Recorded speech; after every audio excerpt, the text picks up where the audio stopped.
Which is better, Motorola Edge 2024 or Motorola Moto G Stylus 5G 2024? Well, in this video, we're going to find out.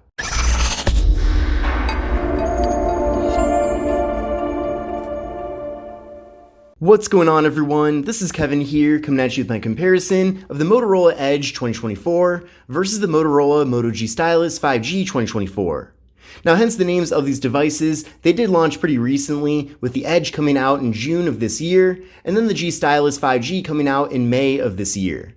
Now, these two devices in many ways are similar. You can tell by looking at the back panels, for example, that they both have vegan leather. They also both feature this dual camera setup, and you can see the logo placement here is also pretty much identical. Same thing looking at the front panels, they both have a hole punch up top, and then pretty much an all-display design here. Now, hence the name of this device, the signature feature with the G Stylus 5G is the built-in stylus, but with the exception of the stylus, the Motorola Edge is a better device in every category compared to the G Stylus 5G. So if you don't care about the stylus, for example, then I probably would go for the Motorola Edge, at least if you're able to get the two phones for around the same price. Now, speaking of pricing and availability, you have two methods for getting these phones. You can buy them factory unlocked, or you can get them through a carrier. Now, in the US, these phones are offered at a variety of different carriers. For example, Metro by T-Mobile is offering both devices, and they are offering them at a pretty dramatic discount.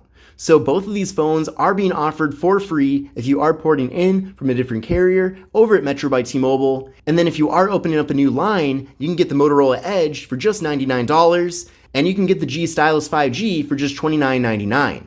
Now, if you do want to get these phones factory unlocked, Motorola is offering them from their website at $449 for the Edge and then $399 for the stylus. So that is a very dramatic price difference comparing going the carrier route versus buying them factory unlocked. It's really up to you on which method you want to go, but I feel like you really should buy these through the carrier because you're paying way less, and in some situations even getting these phones for free compared if you are buying them factory unlocked. So just something worth considering there. Now, the first thing I want to talk about with these two phones are the displays. Now, the display here with the G Stylus 5G is slightly bigger at 6.7 inches compared to 6.6 inches with the Motorola Edge. So I suppose that is one way that the stylus has an edge over the Edge, but that's pretty much it other than the stylus like I mentioned before.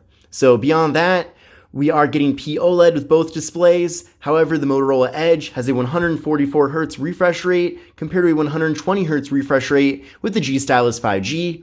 That's still a very fast refresh rate on both of these phones, but it is a bit faster here with the Edge, as I mentioned. Now, beyond that, both devices do have 1080p displays. We're getting almost the same exact PPI here with both phones, with it being 402 with the Edge compared to 395 with the stylus.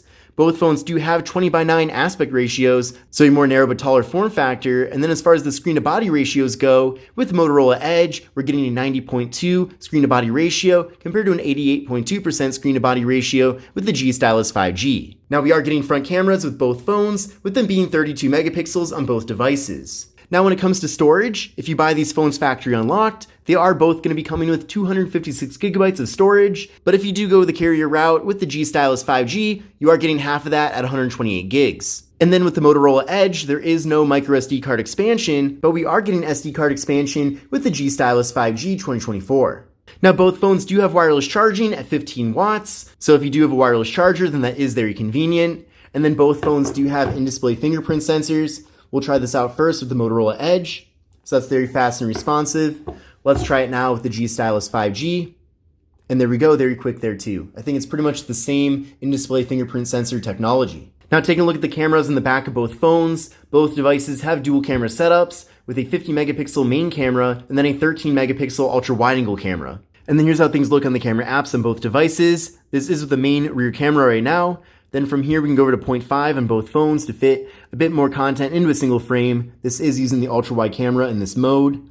Now you can see both devices do have this flower icon, which is for the macro camera, but there is no dedicated macro camera. So it's really just using the main camera here to kind of simulate a macro mode. We also have portrait mode on the two devices. I do like how there's different millimeter settings here for the Motorola Edge. So you can see, for example, 50 millimeters zooms in a lot further compared to 35 and 24.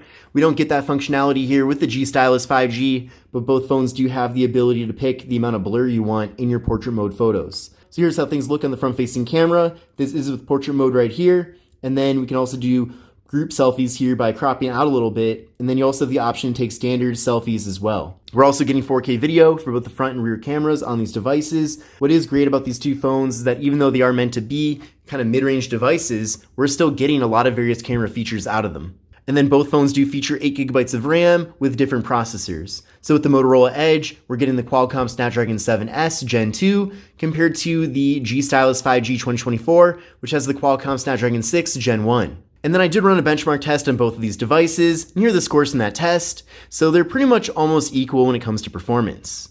And then both phones do have 5,000 mAh internal batteries. However, the charging speeds are different. So with the Motorola Edge, this phone can actually recharge at up to 68 watts compared to 30 watt fast charging with the Moto G Stylus 5G 2024.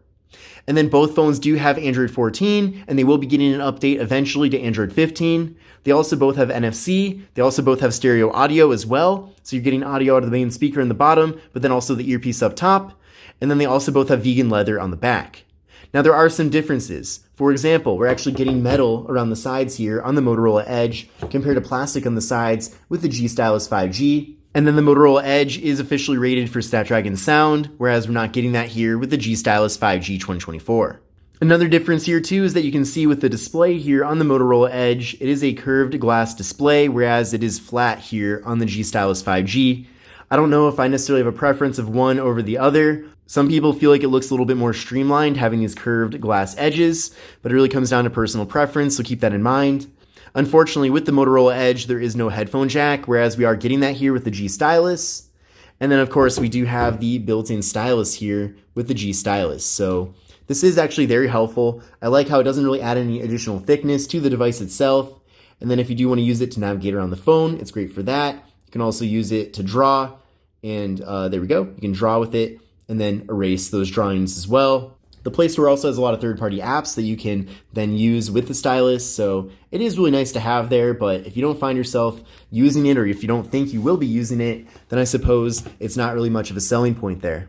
Now the Motorola Edge does have this additional side button here. It's like an action button, so if you hold this down, it's the quick button officially, but you can pick to have it launch an app. You can also double press it for various features such as streaming an app, or mirroring your phone, or using your phone as a webcam. There's a bunch of different features here, but I do like that we are getting that additional button there. But I do like that we're getting this additional button right there. But on the left side of the two devices, on the Motorola Edge, we have just the quick button. On the G Stylus 5G, we have the slot for the SIM card and micro SD card. On the right side of the phone, both phones have volume up, volume down, and the power button. And then on the bottom, we have the SIM card slot for the Motorola Edge. We have the USB-C port for charging and data transfer, microphone, and the speaker. And then the G Stylus 5G 2024 has the headphone jack, microphone, USB-C port for charging and data transfer, speaker, and then the stylus. And looking at the back of the two devices, as I mentioned, they're pretty much almost identical. I actually really like this vegan leather material, as it doesn't really pick up any fingerprints, and at the same time does seem to be very durable. But this concludes my comparison of the Motorola Edge 2024 versus the Motorola Moto G Stylus 5G 2024. Like I mentioned, I would just go for the Motorola Edge because this phone is better than the G Stylus 5G in pretty much every way, and it seems like the carriers really are offering almost the same level of discounts on this device as its stylus counterpart. On the other hand though, if you really need that stylus, I suppose it's certainly not a bad choice going for the Moto G Stylus 5G 2024, but just something worth keeping in mind there.